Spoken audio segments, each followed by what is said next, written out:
Good morning, children. In previous video, we have discussed how to represent root 2 and root 3 on the number line.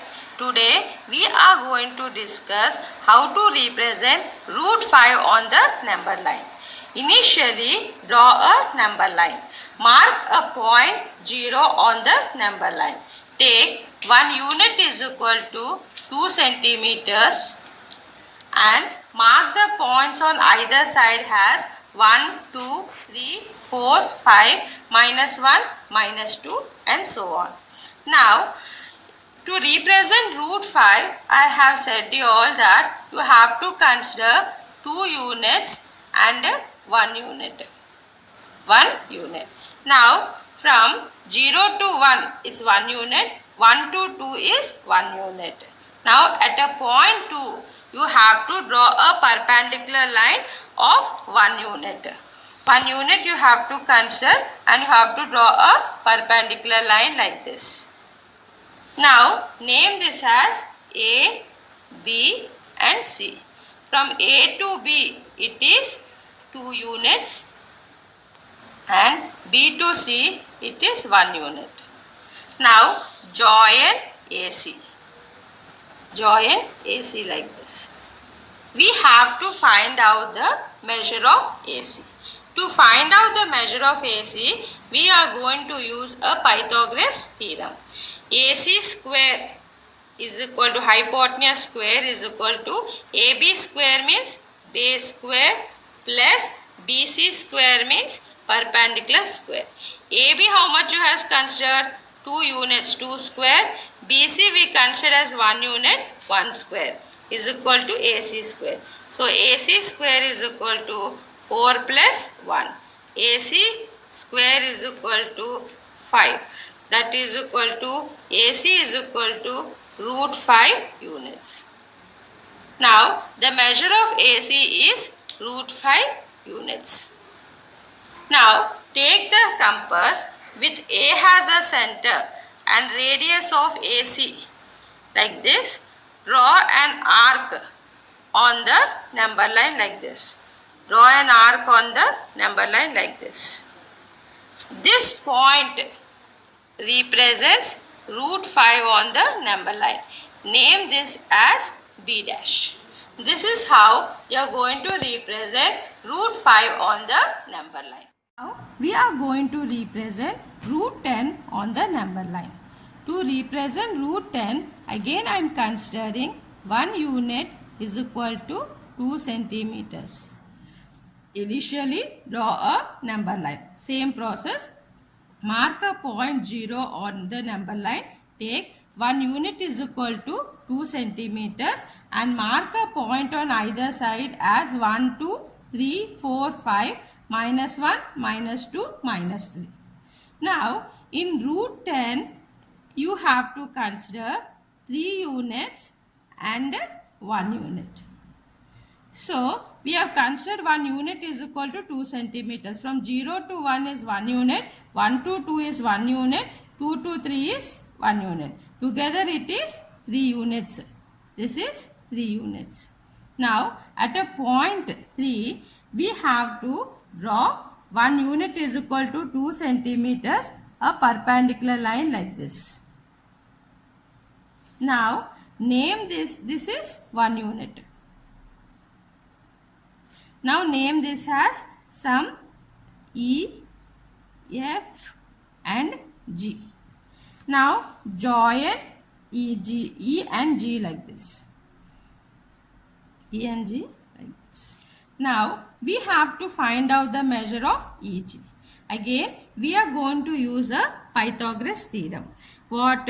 EG square is equal to EF square plus FG square. EG square is equal to 3F means we have considered as 3 units, 3 square. FG means 1 unit, 1 square. Here 3 square means 9 plus 1 is equal to EG square. EG is equal to root over 10. 10 units you got. Here we got here as root 10 units. Now Again the same process with E has a center and radius of EG. Radius of EG, draw an arc. Draw an arc like this on the number line like this. Again this point represents root 10 on the number line and name this as a f dash. This is how you are going to represent root 10 on the number line. Now let us discuss about real numbers. We have already discussed about what you mean by a rational number and irrational number. A number which can be expressed in p by q form where p and q are integers and q not equal to 0 are called rational numbers.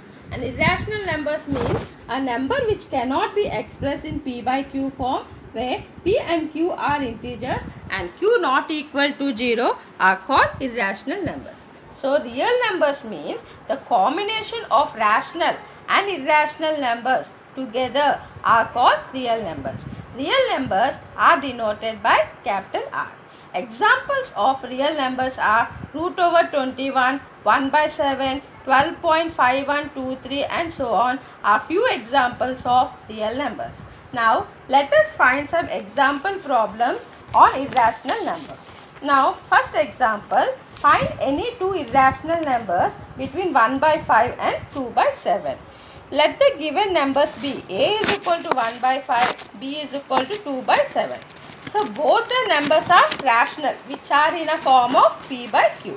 Initially we have to find out the decimal expansion of 1 by 5. Decimal expansion of 1 by 5.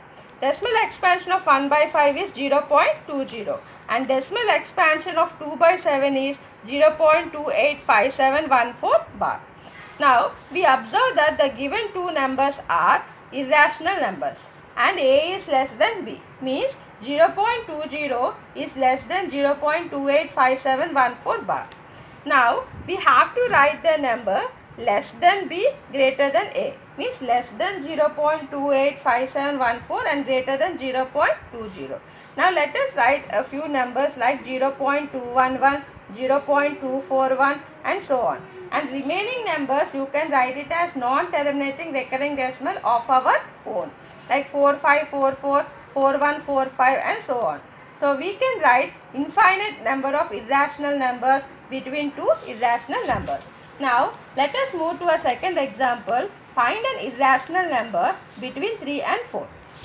Now look at the statement. If a and b are two positive rational numbers, means 3 and 4 are two positive rational numbers, such that AB is not a perfect square of a rational numbers, means 3 into 4 is not a perfect square of a rational number. Then root over AB is an irrational number lying between A and B. Means root over AB is equal to root over 3 into 4. So root 3 into root 4. Root 3 into root 4 is 2. So we can write it as 2 root 3. So 2 root 3 lies between 3 and 4. Now let us move on to the next topic, representing real numbers on the number line through successive magnification. So we can represent terminating decimal as well as non-terminating recurring decimal on the number line through successive magnification. Now let us visualize 4.26 bar on the number line through successive magnification up to 4 decimal places. Now you can represent 4.26 bar. That 4.26 bar lies between the interval 4 and 5. Now let us divide into 10 equal parts and represent them as 4.1, 4.2, 4.3 and so on to 4.9. So we can visualize through a magnifying glass that 4.26 bar lies between 4.2 and 4.3. Again, let us divide into 10 equal parts and represent them as 4.21, 4.22, 4.23 and so on to 4.29. And we can visualize through magnifying glass that 4.26 bar lies between 4.26 and 4.27. Again the same process continues. You have to divide into 10 equal parts and through we can visualize through magnifying glass and 4.2626 lies between 4.262 and 4.263. At last we can represent 4.2626 on the number line. This is how we are going to represent non-terminating recurring decimal on the number line. Similarly, you can also represent terminating decimal on the number line through successive magnification. Thank you.